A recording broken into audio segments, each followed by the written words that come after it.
You call that radio? You call that radio TV? No.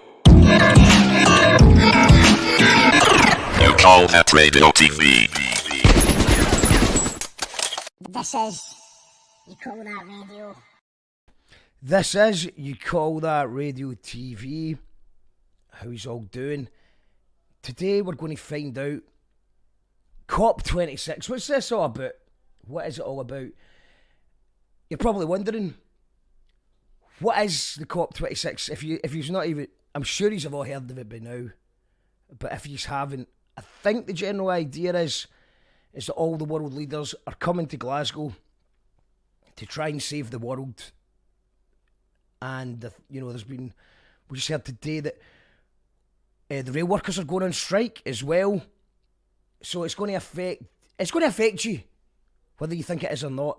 So there was a few friends that got in touch to see if I would be up for doing a couple of shows regarding this subject. So we're going to do a few over the next month, I think, because there's lots to talk about. But today's basically an overview to what is it all about? What is it all about? And I've got Graham here. Graham, hello, Graham. Hello. And I have a couple of people to bring on, but I think we'll just start one at a time. Graham, if you could just give me a wee quick introduction to yourself and what it is you do. Yes, my name's Graham Eddowes. I'm a PhD student at University of Glasgow, but I'm also a sort of local community volunteer, and I also volunteer with the COP26 Coalition. Amazing. And I'm going to bring Yvonne on. Yvonne, can you hear me okay? Yes, I can. Hello, Yvonne. Thank you very much. Yvonne, if you could just give us a wee quick introduction to what it is you do. Okay. Hi, my name is Yvonne. I am the co-founder of a migrant-led organization called MORE, Migrants Organizing for Rights and Empowerment. We campaign for asylum-seeking people's access to employment, education, decent housing, and dignity. I'm also a member of the COP26 Coalition as well. Amazing stuff. Well, thank you very much for joining us today. And yeah, I just thought it'd be good to get just a general overview of what's going on. If we could start with you, Yvonne, what does the COP26 mean to you? How would you describe it to someone who's maybe not even heard of it yet? Because I'm sure people are going to hear about it because it's going to affect Glasgow in a big way.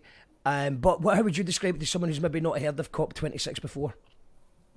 Okay, so for somebody who hasn't heard of COP26 Coalition, so there are two views people can take to it. One is that it's an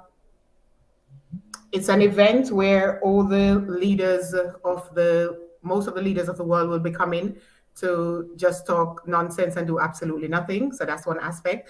And another aspect is where communities can come together. People can join on the street. People can bring their voices to these platforms, ensure that their voices are heard, ensure that their narrative as to what climate change is, that is being taken to the forefront. I like the way that you said that the first part of your answer is that all the world leaders are going to come together and do absolutely nothing. Are you quite sure that the world leaders aren't going to do much? Well, this is COP26, so it means that there was 25 COPs prior to this one. I'm not so sure what happened. Yeah, what happened with those? So people who know a lot more than I probably could, say what. Yeah, it does seem like they've had 25 and not a great deal's happened in those 25. Graham, would you say that's fair? Yeah, absolutely. It's just going to be a lot of bluff and bluster, and look how great we are, and lots of discussion about stuff that doesn't really make any meaningful impact.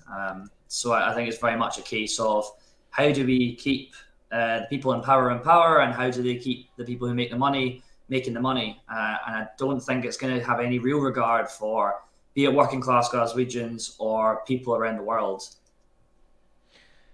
26 COPs there has been before. Has anything good came of that? I mean, obviously, not enough. That goes without saying. The fact that there has to be 26 to agree on it. Is there? Do you think? Are you hopeful that maybe something good will come out of it, or will that be up to the protesters and people on the street to kind of draw more attention to it? I can field that first if you want. I'm hoping something good comes from it. But I think you just have to look at the previous 25. And we had COP21 in Paris, and many people at least have heard of the Paris Agreement, and that was kind of celebrated. But one of the Glasgow Agreement that should come out of this at COP26 is kind of how do we build on that Paris Agreement and how do you enforce it? How do you hold countries to account? What kind of international legal mechanisms are you going to have to make sure that if a country signs up to it, how do you hold them accountable? We see the UK government has not got much regard for international law. It doesn't really seem to care very much. So it's that thing whereby it's easy to say, look at this is great, look at this great agreement, but like, if you can't enforce it, and also as time ticks on, the agreements that we had 5 years ago, because we've done nothing action-wise in between then and now, we're going to have to make even more newer and newer agreements with even harder targets to reach and cut emissions faster and faster. So it's one thing to talk the talk, but they've not walked the walk, and I haven't seen any evidence of that. And that's a very good point, obviously, with the Tories basically just ignoring international law or deliberately breaking it, and then you've got Donald Trump, who just walked away from the Paris Agreement, and I think Joe Biden's walked it back a little bit, but yeah, it just kind of makes a mockery of these agreements. So yeah, absolutely. Yvonne, was there anything you'd like to add to that? Yes, I'm in agreement that I think I'm hopeful in the sense that this is an opportunity for communities to come together, for communities to make sure that we're present, we're visible. And I firmly believe that changes will not happen at COP, but the people on the street will bring changes to COP, and that cannot be ignored. When we go with our demands, like, for example, demand that there should be a recognition of climate refugee. There should be international protection for climate refugee. There should be recognition and support reparative justice. So countries in the global south, countries, say, for example, Haiti still pays enormous amount of money to France because they dare to walk away. They dare to say that we are no longer slaves. There's another country in Africa, I think it's Angola, still pay enormous amount of money to France. So we are hopeful that this generation and the voices of these people, because this generation is a fearless generation, as I say, the changes will not come from COP, the changes will come from the people who bring that change to COP. So I'm hopeful because there's a lot of people, there's a lot of communities worldwide who people will be coming. And for those who are unable to come as a result of, policies that are hostile environment policies that seeks to exclude voices from the conversation, their voices will still be heard. So I think the beautiful thing is that collectively and globally, we are coming together, and there's nothing, absolutely nothing anyone can do about that. No powers can stop that. So for me, I'm hopeful about that, and I'm excited and looking forward to that. So already we've got what I just read today. I was kind of spinning the pipeline for a wee while now, but it looks like all the rail workers are going to be on strike from November the 1st to November the 12th. I understand there's maybe you could add to this, but I think I read that the Clyde Expressway is going to be locked down for probably just for the world leaders and the VIPs to get to and from unhindered. So already and Glasgow's roads are busy as it is. So if you throw in a couple of protests in there could be some major disruptions, especially if there's no trains and there's no expressway. How do you are we expecting protests, and how much disruption can the general person expect? Can I go first on that one? Yes, please do. I wouldn't say it's disruption, because what I say all the time is that change is not given to people. We have to fight for change. And whilst the motorway will be locked, while there will be reduced travel, I firmly believe that this is temporary. While the destruction of the planet, the extraction of resources from our planet, the extraction of people, the extraction of, the people being starved to death, countries literally being flooded, like underwater. Entire countries have just vanished under the water. That is permanent and irreversible. So for me personally, I can deal with the inconvenience of 2 weeks or even 3 weeks not being able to travel the way I used to, and thinking about alternative forms of travel. So I would advise and I would encourage and implore the people of Glasgow not to focus so much on it as a disruption, but focus on it as a catalyst for change. For countries where there's drought, where children are not able to get vaccine, I mean, I'm not talking about COVID vaccine, children are able to get access to medicine,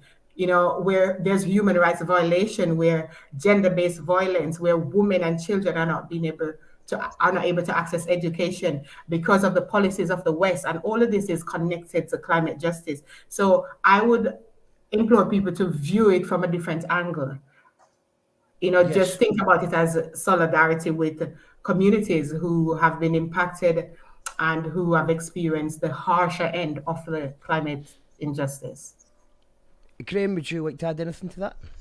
I mean, Yvonne, as always, just encapsulates it and says it so well. I completely agree with everything Yvonne says. It's, it's the idea people get annoyed at the rail strikes, but it's people fighting for their rights. It's people, fellow citizens of ours, fighting to have fair pay.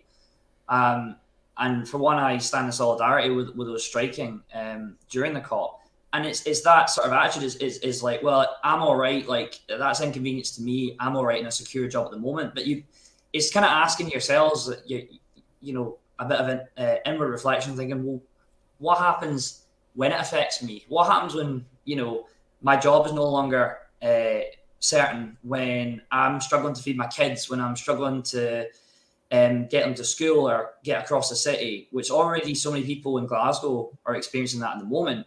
And, I'm a fairly privileged background. That doesn't affect me at the moment, but I know it is going to in the future. And I'd rather stand in solidarity with people now than when I'm in a crisis and I need people to help me. And we see that, it's people struggle when they see the climate crisis in countries that they're not familiar with. But we see it in countries that we are familiar with now. In Germany, we saw the floods. And how much disruption is a protest compared to having your street literally washed away by a river overflowing? Or in New York, where we saw the subways flooding. The Glasgow subway is going to be at risk of flooding. So once that's flooded, how are you going to get around the city affordably?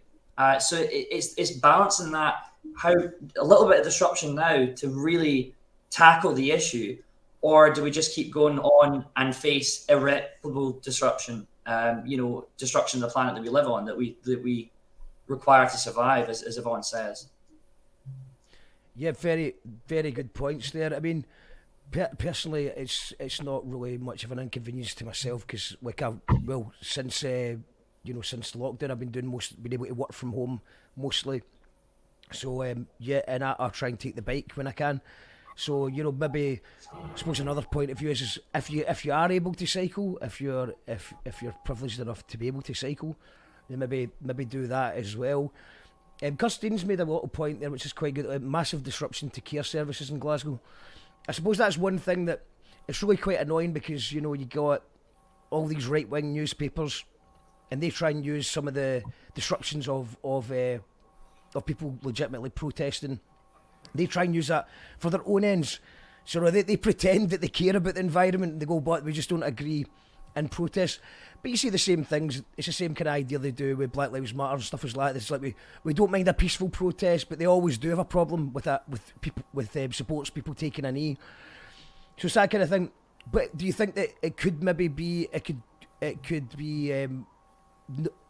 ineffective? It could go sway public opinion the other way when you've got these media outlets powered by these billionaires who rely on the current system the way it is just now. Is there a danger of, by stopping, like a care worker getting to their work and stuff like that? So I'm talking about more like sort of serious stuff that people need to do, not someone just going shopping or anything like that, or visiting a friend. Perhaps maybe someone, maybe like a doctor or a nurse trying to get to work. Could it be bad publicity from that point of view if anything like that was to happen, or people not being able to get to a hospital in time, that kind of thing? I can cover. Yeah, I can start. And it's so like, I mean, we've obviously most stories people refer to, like Insulate Britain is a good example down south, blocking off motorways and whatnot. I mean, normally when protests are planned, the idea is to make sure that the emergency service can get through. That's to be as minimally disruptive to people who like the ambulance service and the fire service. I mean, I can speak a bit from personal experience. My mum's disabled. She's not in Glasgow. She's down in Ayrshire, and her care service has been disrupted with no protest because of the pandemic. And the pandemic is intrinsically linked to the climate crisis. These pandemics, many scientists have foretold the fact that these pandemics may become more common as we destroy more habitat. We interact with animals in ways that we're not meant to interact with them. And you run the risk of creating more pandemics. And that put pressure and stress on me and my family for my mum to get care. So a lot of it needs to be like a bit longer term thinking. Think of all the deaths that are going to come off the back of the climate crisis and have already come off the back of the climate crisis, are happening right now. And it's just looking at it in that context, because it's not. I don't think anyone I know would ever condone blocking an ambulance and stopping someone getting emergency first aid. Absolutely not. But you know what people are trying to do up and down the country and throughout the world is say, you know, as the scientists have said themselves, and they're normally, as the scientists myself, normally fairly conservative when they put out warnings and whatnot. You know, it's code red for humanity. Activists are just trying to say, we need to worry about this. We need to wake up and we need to do something about it now. We need to have action now. And they have done years, decades of peaceful, non-disruptive protests and got nowhere. And now everyone's talking about the news. Now the climate crisis is in the forefront. And I think it's due to disruptive actions that have inconvenienced people who have to talk about it and are much more aware of it. So I think there's a benefit to them. Absolutely, because obviously the people trying to reach politicians, they are aware of most of them, I believe, are aware of the science and the risks and what needs to be done, but they don't seem to have any inclination to do it. So, which I agree upon, it is just a case of, by inconveniencing people, you are bringing it to their attention, you're bringing it to their front door and making them think and maybe and look at these issues a bit deeper, because I think a lot of people, you know, in the UK especially, they've got that "I'm all right, Jack" attitude. So if it isn't, if it isn't specifically affecting them, then they don't really have an opinion on it, or they just rather blank it out. So by inconveniencing people, it's a way of saying, look, this is coming to your door now. What you got to say about it, and making them think about it. Can I just say something? Our aim is not to inconvenience anyone. Our aim is to raise awareness. Our aim is to engage. Our aim is to bring a message, an alternative message. Our aim is to ensure that we reframe the narrative. The inconvenience is a byproduct. So our aim, we don't leave our homes in the morning. We don't have a meeting to say, okay, yes, where shall we disrupt today? Yes, Graham, we should disrupt St. Enoch. No, we don't have those conversations. Our conversations is ensuring that I and the planet in a much better state than I inherited to my children, to my grandchildren. Our conversation is that we ensure that people in the global south who are disproportionately impacted by the climate crisis, people in Glasgow, children in Govan who are impacted by poverty, the Scottish Government child poverty target, we haven't even met that. There are children, there are people who have to deter, people in Scotland. Now, we're not even talking about the global south. We're talking about people in Scotland, in Govan, people in different, I speak about Govan because I know Govan. I'm sure, and I'm not saying this in any disparaging way to Govan. I'm just saying because I know.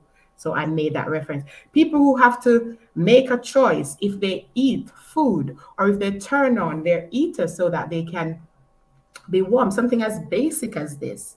So when we're talking about this, we're talking about people who normally would not have a voice, people whose voice have been drowned, people whose voice has been ignored, who have been impacted. So we don't go around, so we amplify the voices of these people. We don't leave our homes and say, we are here to disrupt anyone. That is not ever our intention. Our intention is to ensure that we preserve the planet. As I always say, I hear the young people say, "There's no planet B," and that is. It sounds cliche, but there's absolutely no planet B. Absolutely. And with regards to what's going on, so my understanding is it's November. The reason I've got the date is because the real strikes are November the 1st to the 12th. So solidarity to those guys, because obviously they've seen an opportunity to make their point, and they live in a capitalist system whereby normally they don't get much power. But I think that maybe by doing this, maybe the Scottish Government is going to have a little rethink about it all, and the strikes won't be necessary come November the 1st to November the 12th. So could we talk a little bit about what is actually going to happen? Because, like I said, I'm coming from this pretty clueless angle of it all. So from the 1st to the 12th, world leaders are just going to have conferences, have chats, have fancy dinners in nice hotels. And meanwhile, the people are going to be bringing the message of the other people from all over the world. So what kind of events are coming up that maybe people can look out for or get involved in? Where do you want to go? I was just looking at my paper. All right, you get some notes. Well, actually, I have got. Because I wrote it somewhere. We've got the COP26 Coalition.org. Do you know what? I'll actually maybe go into that website just now. Graham, you take it away and I'll bring up on the website. Yeah, so one of the biggest events the coalition is sort of helping to mobilise around is our 6th of November mass mobilisation. So that is the big protest that happened at every COP. In Madrid in 2019 at COP25, I believe the numbers were up to 500,000. Now, because of coronavirus and the restrictions, we won't have those kind of numbers. But what Yvonne said earlier about voices from the global south around the world being excluded, that's why we need more Glaswegians, and we need more people in Scotland and in the UK who are already here to get out on the streets and show solidarity with the people who couldn't be here. So that's our November the 6th mobilisations. I love the artwork. Who did the artwork? I'm not 100% sure. I think it actually might be a mutual friend of Tessa's and ours. But it's very good. It's very it's good artwork. Apparently, it's because the dandelion is one of the few plants that grow on every continent minus Antarctica, which is interesting. And it's COP26 Coalition on Instagram. I'm just adding, and then we've got got it Twitter as well. So I'm just on Instagram, we're on Twitter, we're everywhere. Yeah, and Facebook here. So I'm giving all of those a wee like as well. So yeah, I'll bring I'll bring that back on the screen for you. So anyone who want to check it out, that's COP26 Coalition.org. So it looks like there's lots of good information. Website's looking great. And so you're saying that that's the big day then? That's the big day for mobilisations and getting people out on the street. There's online actions as well for people around the world and throughout the UK, Scotland and Glasgow who maybe can't attend in person. And on that website, it'll list the Global Day of Action, and you can go onto a map, because again, for coronavirus reasons, I know a big concern, or a lot of Glaswegians, rightly so, is a lot of people coming to the city, the risk of surge and spikes. So the coalition has, done a lot, is advocating for a lot of decentralised action as well. So there's COP26 coalition hubs up and down the UK in pretty much every major city. So if you go on to the Global Day of Action and you go on to the map, you can zoom in and find online or in-person actions. And the biggest action will be in Glasgow. So we've got all these big marching blocks. We've got things like our youth strikers that are forming a block. We've got Yvonne, who I believe is leading the anti-racism and migrant justice block. We have the Indigenous block, who traditionally always lead the COP26 marches. We've got trade union block. We've got faith block. So that's what the COP26 coalition exists to do, is represent all the civil society, like everyone outside the conference, because ordinary Glaswegians will not be in the conference space. Unless you're a United Nations badge delegate, you're not going to get to go to this COP26 conference and engage with it. So we ask everyone to rally around the COP26 coalition and march with us on the 6th of November. We meet at Kelvin Grove about 11:30, and we'll be marching down past the venue as close as we can get to security fence down Finniston Way. Now we're going to go across to George Square, up through George Square, and then finish for a large rally around 3 o'clock at Glasgow Green, because it's the only space where I think we can accommodate everybody with all these marching blocks. There'll be cyclists as well turning up. People are cycling and even walking from all throughout the UK. We've got Edinburgh feeder march. We've got a ton of cyclists cycling over from Edinburgh. We've got people cycling from Dumfries, from Stirling. We've got people cycling from London. We've got people walking from London. And so, you know, there's quite a lot of people sort of mobilising, coming towards Glasgow. But there are also decentralised actions which take place throughout the UK and I believe in 20 other countries around the world. Amazing. And one of the criticisms that a lot of people have is obviously the fact that all the world leaders coming flying over to talk about climate change and stuff like that. Is there hypocrisy in that? I mean, do you think that it is better that people are meeting face to face, or I suppose we've already answered this question, that you don't think that they're not really making any big bounds in conversation anyway? Is it a good thing to have done it in a face to face thing? What's your opinions on that? So I just want to say, I think that it's good that it's being done face to face, because it means that communities can mobilize, communities can be on the street. However, I'm mindful that because it's been done in one geographical location, it means that it restricts especially people from the global south who are impacted by the hostile environment policy, where visa restrictions, not just visa restriction, the cost to get a flight, plus as we spoke about, the cost of accommodation. So yes, as a result of that, it restricts certain people. And this is why it is important that we do not think about this only in terms of, say, fossil fuel, but we think about this broadly, especially in relation to poverty, in relation to inequality, because the reason why some people are not able to be here, it's because of poverty. And poverty is not something that just, exists in a vacuum. There are systems that create these things. There are systems that uphold these things. There are systems that ensure that certain people and certain countries live in poverty.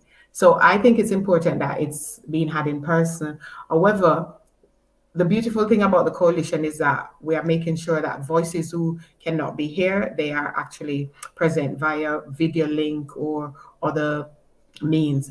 And there was one thing I wanted to say. I know we haven't spoke about that. It was just about how you were talking about, like the COP26, how the venue. And I was having a conversation with someone recently, and they were saying that, which is something that I didn't know, that the COP26, the venue itself has been given some sort of legal status, as if, I don't even know what the legal status is, but it's not like your ordinary building anymore. It now becomes, it sort of have international protection. So it means that merely walking too close to it, or it falls under international law, where any breach is more stringent than domestic law. And one other thing I think about is that if governments and countries has the will to, I don't know how you change legislation. I didn't think it was that easy.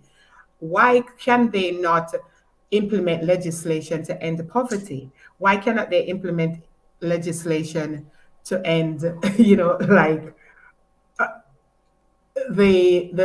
extortionate amount of money that countries have to pay to the IMF? If they can implement something like that, ensure that the building has a particular legal status, how difficult is it for them to implement? So for me, the will is there, and it just shows that there are people who benefit from this, and it's the 1% who constantly benefit, and they will do everything, they will say anything to protect their interests and to protect their wealth. And that's why it's important.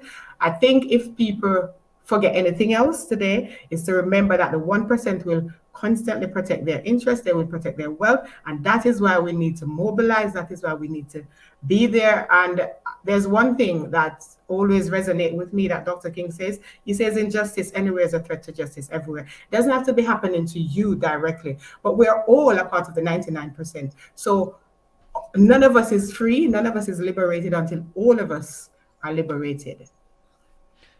Absolutely, it's a fantastic point. And I mean, you've seen how quickly laws and legislation was made for a virus, very quickly, and that's because the virus was a risk to people of all backgrounds, and unfortunately, rich people don't die of poverty. If you're in the 1%, you're in a safe level of wealth. So it's in their interest not to change it.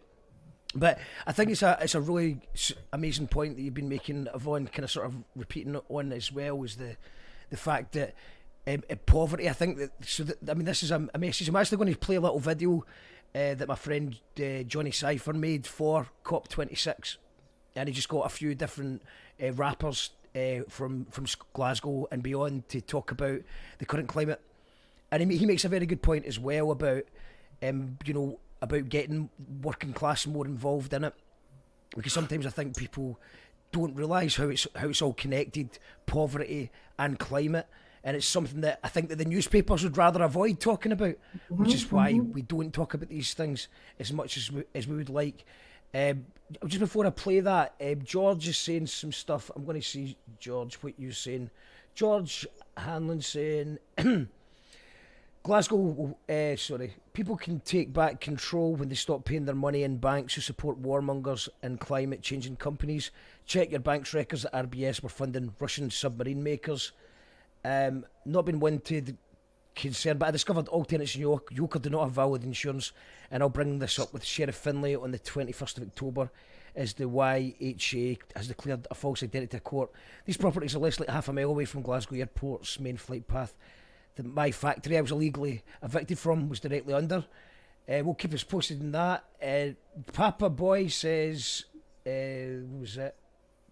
A bike lane all the way along London Road with no bikes on it.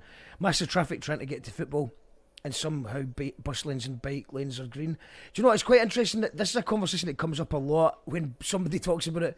There's people that are quite against bike lanes, and as someone who cycles, I'm definitely for bike lanes and more bike lanes. And I think mainly what I would say to that, the problem with that is that maybe not enough people are using their bike, and I suppose it's up to us to either educate people into repairing their own bikes, or funding people into being able to afford bikes, and let's just get more bikes on the road. So I know that you sound like you might be against the bike lanes. I am for the bike lanes. Moan the bike lanes, I say. Absolutely. Yes, and I agree. It's funny. It's quite a divisive topic though on the media comments on newspapers, but I love them. Bring them on. But Bama Boys also said, do you know that each time an event happens at the Scottish Exhibition Centre, the place is fully carpeted after said event. The carpet goes into the bin. Fact. What a waste. What? Yes, Mary is saying what a dreadful waste. So apparently it's carpeted. So it's a fact. Papa Boy said fact at the end of that statement, so we can assume that it's definitely a fact. But Papa Boy usually does bring the facts, so I've not got a reason to dispute that. Mary's agreeing with you exactly, Yvonne. And maybe international law can get Scotland stolen seas that me and Craig Murray brought to the attention of the Scottish people, as I did get 20,000 signatures to revoke the vile secret order. Craig Murray used my rather inaccurate map on his video type Scotland stolen sea into YouTube. It was not that inaccurate. Okay, I'm not really aware of that one, but I'll look into that. I'm going to play a little tune just now from the... I think this was for COP26, I'm pretty sure it was. But it's about the environment, and it's called This Is It. And, you know, Johnny Cypher, who might even be watching this show tonight, I did actually message him telling him to come on. So, Johnny, if you're watching, feel free to pop on and tell us a little bit more about this. But yeah, this is a tune I think was commissioned by, was it commissioned by someone? I don't know. But it's Thomas the Search Engine made the beat. It features Becky Wallace, Tickle, Jam Harvey of CCTV, Erin Freel and Pack. And it's a brilliant, well shot thing. So I hope you enjoy this, guys. And if anyone's got any questions about COP26, then please leave them in the comments, and I'll ask Yvonne and Graham, and we can just sort of wrap it up after the show, after this video. And yeah, any comments would be great. We'd love to hear what you make of it all, and enjoy the tune. Let me know what you think of this.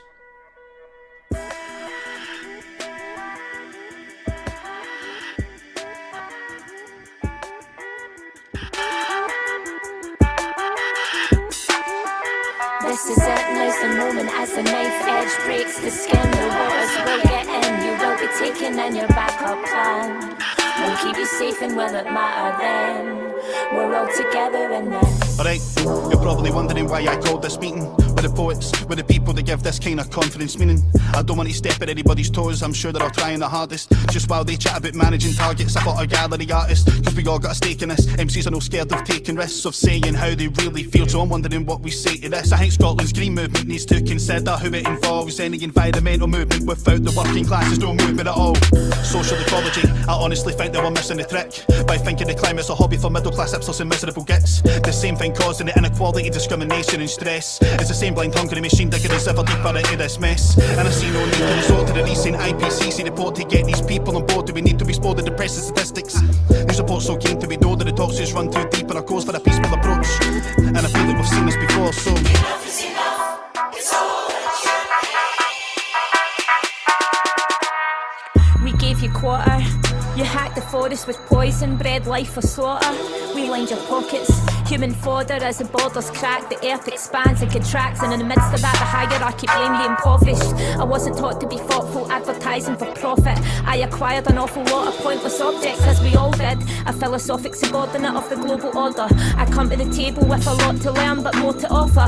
So here's a cautionary story of how not to die. Surround yourself with your possessions as the stars collide. The richest purchase weapons for the inevitable reckoning when the western population realise that they're next in the firing line. No community left amidst the panic. I predict that this is a moment where we suddenly accept it's happening, holding on to the agonal gas of society, anarchic agony, starving in the violence of the irony. This is it, there's the moment as the knife edge breaks the skin. The waters will get in, you will be taken and your backup plan. We'll keep you safe and will it matter then? We're all together in this. Wish someone had told us, we wish that we had known. Sister Earth could not afford us, so the system took what's owed. The man should have been that I found that the shit is his alone. But they pick out the sick of the victims while the richest live in domes. So we're far from ready, man, for the Armageddon slam. Yeah, there's hardly any plan, that's why billions gonna die. And we'll all carry the can to pour the ordinary gang caught short, unfortunately damn Joe. So billions gotta try to get up, stand up, put your hand up, be counted out. You bet I'm fed up getting hit up at the insurmountable fact that the boss's class is like the masses, weak so we can wipe their asses, seeking equal rights. Strike a last to fight the bastards, so people side the planet, resist this climate damage. It seems some misters miss the kind of savage signs of ravage. Retreating ice caps happening, see the seas are rising rapidly, beast disease and blighted, baffling past our time we try to battle it. All that will come if the climate will change. Feel the heat for the sun, standing under the rain. More of some pain, clear the air in my name. Cause since I was a win, I've watched the climate change. Made a new mucker, McD's walker. Wait, you sitting in the heat and a huffer. Try to suffer for a vegan burger. Well, I need another reason to wonder where am I in this world full of wonder. I dropped 100 volts, a lightning bolts and a bowl of thunder. Wet for your eyes and your broke it as if you move look it. Well, plan doesn't work cause we broke it. You don't know what you love till it's gone, and we don't know what we hate till we've got it. And I guess they guess that we're not putting in effort when we're all just trying to lick a necess in the desert. But it's not take no, we've been here before. Could show you the door, lies. Now look to the sky, they're asking us why we all deny science. There's plastic cups, plastic case, plastic bags, plastic waste, plastic fans, plastic noise, your plastic kid, but your plastic face. The world's a better place cause ours. But wait a minute, time will show you how good it could be if we weren't the internet. It's been so long since your first breath. I'm airing real and I'm keeping it real. I write these bars down to express the way that I feel. In this day and age, we always try to conceal, but I'm not making it up. You see, this life's so surreal, it's hard to deal with how fast the surf is moving. But we haven't done it by looking after or improving, taking things for granted. If you can't see we're losing, you need to wake up from your blinded confusion. I don't find it amusing, what the fuck are you doing? You need to refrain from using the words that you're using. We need to stop abusing this planet that was blooming. Stop producing the poison and pollution. We should stand up, we need to find a solution. Need to start with straight talking and no delusion. Begin a revolution to start redistributing the wealth. We need a contribution, we need your help. This is it, there's the moment as the knife edge breaks the skin. The waters will get in, you will be taken and your backup plan. We'll keep you safe and will it matter then? we're all together in The this. climate's changing, I'm planning rearranging. Where's our haven? Where's our heaven? Been fighting demons since age of 7. Better watch for serpents up in the places we're lurking. The earth is giving us birth and we're only given a burden. Take me back to Pangea, back to the future. My two-seater with 2 blunts and 2 leaders. I could've swore that they knew Peter. Dear Mother Nature, I'm so sorry for my part. Noise pollution, light pollution, trying to shine up in the dark. Fire in the park, rainforest going up in sparks. Now I gotta swim the flood, they're already building arcs. So the pandemic just seemed like a slight message. Messing with the Messiah and the maker just might end it. Politicians, yeah, I call their bluff. Yeah, they think they're tough, making up the rules for us, but they don't know when times get tough. Times get rougher in the dirt, we find the diamonds in the world of anti-climate. We just got to rise and climb it.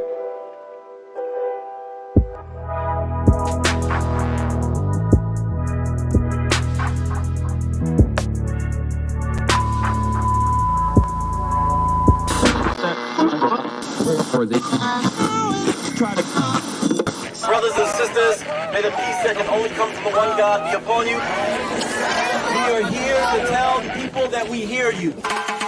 One God will not allow us and people of conscience to lose our morale.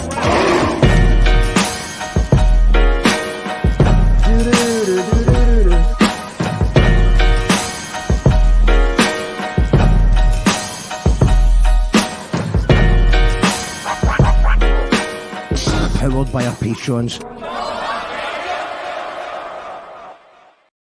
We are indeed powered by our patrons. Big up to the Mince and Tatties crew at patreon.com/you call that radio. We're live with Graham and Yvonne, and we are discussing the fact that the whole of the world is coming to Glasgow to see if we can save the world, and we are doing our best to do that. Wouldn't it be good if Glasgow saved the world? We're finding out more about how to do that. We've got some nice comments coming in. Ellen said, Oi Musica, Let It Grow have done a great tune for COP26 with Karen called Enough Is Enough. They're inviting people to record their own version and join in. I think Oi Musica was something to do with that song we just heard from Johnny Cypher and Thomas the Search Engine and all the rest of those amazing artists who did a great job. Video looks amazing. Everyone brought their A game to the verses. And we'll end with that Oi Musica song. I've not actually heard that one. Ellen's always got her ear to the ground, so we'll play that song at the very end. Ali says, Raw, love it.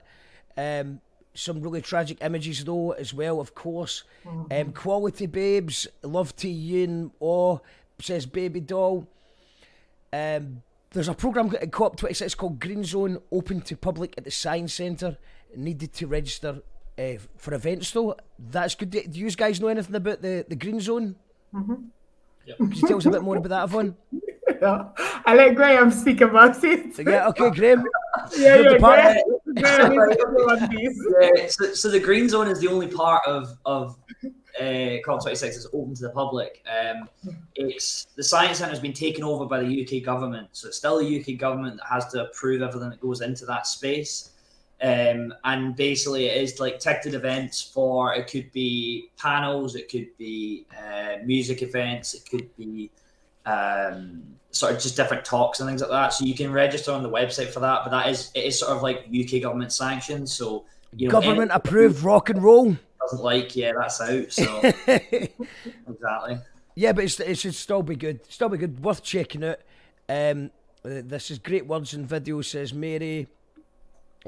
Lots. I can't read them all. Oh yeah, miss being involved in that, says Tam, due to the COVID big sleep effects. Of course, Tam, but you're back now. Glad to see you made a full recovery. Mark McInnes saying that was fucking brilliant. And Glasgow saving the world here as we were forced to help destroy it during centuries when the English used us as cannon fodder. Well, it's been great to hear everybody chat tonight. I think what we'll do is, before we play it, we're going to finish with Oi Musica, and we're definitely going to have more shows over this, because it's going to be a big month in Glasgow, so we're here. We'll do a couple more shows, and I know there's a few guests that couldn't make it tonight, so we'll go a bit deeper into it. But let's just sort of any final words on, what can the general person do? And in fact, that's what I was wanting to ask actually. So obviously, for people, the normal person's trying to do things like recycle more, take the bike more, use up those empty bike lanes that Papa Boy hates so much, and stuff like that. But it does seem like, you know, I can't remember the statistic. Maybe you guys will know it better than me, but it's something like, I don't know, 80% of all the emissions are caused by a very small amount of companies, like the big corporations. So we've got to do our own bit, but we've also got to put pressure on the big guys who are causing all the stuff. What would you say to that, Yvonne? I would say that the global march is an opportunity for us to unite. We need a united voice. We need to stand. We need to make sure that where we put the pressure, it is felt, and it is felt, because I think sometimes what we do, like you talk about recycling, we talk about, you know, using the cycle lane. Yes, we can do that, but that doesn't necessarily affect legislative change. That doesn't affect systemic change. So I think for systemic change to happen, we need to come together. We need to make sure that they know that we're not afraid. They know that we're standing our ground, and they know that we are united, because I think what it is that they thrive on is divide and conquer. And sometimes I think what I'd say to people is focus on the broader message. The broader message is that like Graham says, Graham is a scientist, and if Graham says it, I believe it. Graham says it's code red. Like, I don't even know what that means. Graham is the scientist, that is their expertise. And as he said, scientists are not normally people who, you know, they are quite neutral about things. It's code red, you know, and I think that is what we should focus on. Like, there are other, you know, conversations, by the way, yes, but I think the focal point should be about ensuring that this planet is handed to our children and their children in as best position as possible. As you know, it's code red. I mean, I don't even know what other code can you go to. So I think that is what we need to focus on, and we need to be united on this. Graham, that's a really good point Yvonne made about scientists. I mean, are you feeling that you've got less and less climate change deniers going on? It seems to have got a little bit quieter these days than it was. I mean, I still occasionally flick through Fox News for a laugh, and or some terror, and it seems to be a bit of it there. But do you think people are starting to, unite against the fact that it is a real threat? Yeah, it's the false balance. Like, oh, if we've got a climate scientist on, we need to have a climate science denier to balance it out when they represent 0.0001% of the population compared to everybody else. I will caveat, I'm not a climate scientist, I'm a physicist. But as a scientist, and as Yvonne rightly says, like, scientists are known for their general kind of neutrality, like, you know, not being alarmist. But when it takes the world's climate scientists to turn around and write a report that had, you know, an awful lot of work that went into it and say, this is bad, this is really bad, then it's something that definitely people should listen to, and governments should act on, because it's their responsibility. And that goes back to what Yvonne was saying, is I would never turn around to any Glaswegian and tell them, oh, you should, you know, recycle your plastic and get on your bike. I'd like people to get on their bike as a cyclist, but it's not up to our everyday people to the costs for that, you know, for replacing your gas boiler, for example, as we're getting told we're all going to have to do that. The cost should land on the government. The cost should land on rich people. It shouldn't land on ordinary working class people. This is the whole idea. And I think the environmental movement, I mean, I'm fairly new to the environmental movement as well. Born and brought up in the west coast of Scotland, I had to learn all this stuff. I didn't know about climate justice 2 years ago. I've had to learn it. So I'm not an expert in it, and it's not this thing of us turning up and saying, oh, you know, you should know that all this is interconnected. I had to learn it.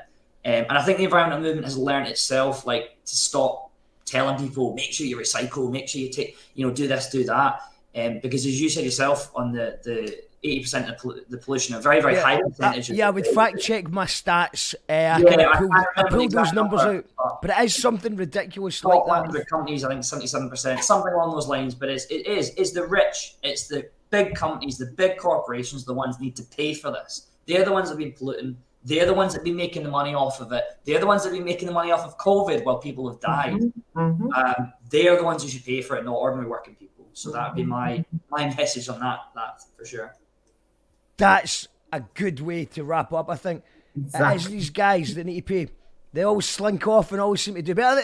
There's more billionaires than there was last year while everyone else is suffering. I've got a couple. Take for a quick couple of comments. By the way, on bike lanes, we're still talking about the bike lanes. Okay, they were called the pavement in my day. There's only one thing in life that could make me more raging than a cyclist in a lane, and that's a cyclist on a pavement. I'm sure you'd be raging if you were walking down the pavement and a cyclist whizzed past you.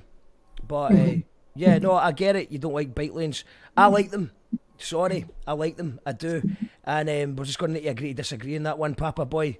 Look at Google server farms. What's that? The Google server farms. Maybe I will. Google server farms. And what is we're going to bring up the website again just for anyone who maybe missed that earlier on.